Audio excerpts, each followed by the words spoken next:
अध्यक्ष जी, माननीय सदस्यगण, आज शीतकालीन सत्र का पहला दिन है। मेरी सभी माननीय सदस्यों से ये अपेक्षा है कि वह सदन में रचनात्मक और सक्रिय भागीदारी निभाएं।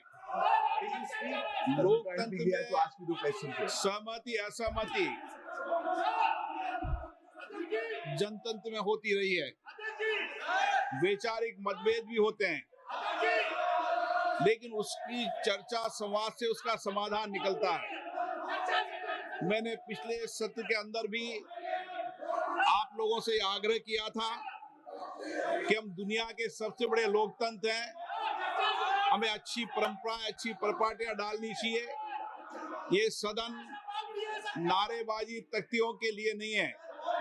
इसके लिए आपके पास सदन के बाहर बहुत मौके होते हैं। मेरा आपसे हमेशा प्रयास रहता है कि आपको जनता ने चुनकर भेजा है, आप उनकी अपेक्षाएं, आकांक्षाओं को अभिव्यक्ति करो, उनकी कठिनाई, चुनौतियों पर चर्चा करो, मुद्दों पर चर्चा करो।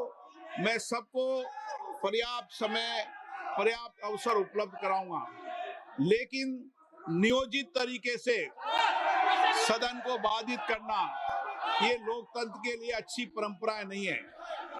देश की जनता ये देखती है कि हम लोग चुनकर आए, हम उनकी भावना, कठिनाइयों को, चुनौती, समस्याओं को रखेंगे, लेकिन हर बार सदन को नियोजित तरीके से बाधा उत्पन्न करना ये अच्छी परंपरा नहीं है।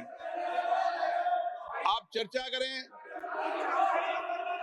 ये प्रश्नकाल है, प्रश्नकाल के अंदर महत्वपूर्ण समय होता है।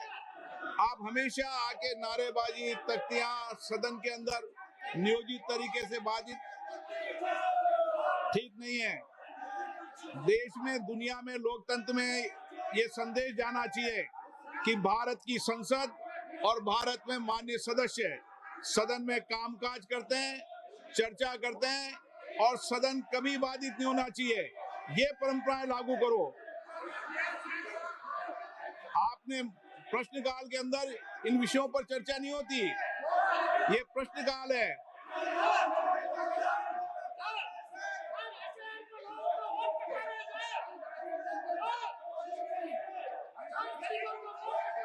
वोट के बाद फिर वोट लोकतंत्र में भागीदारी निभा दी है लोगों ने,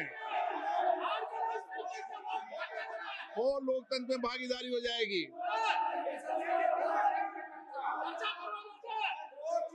बैठिए, बैठिए, प्रश्नकाल है, प्रश्नकाल में चर्चा होती है क्या?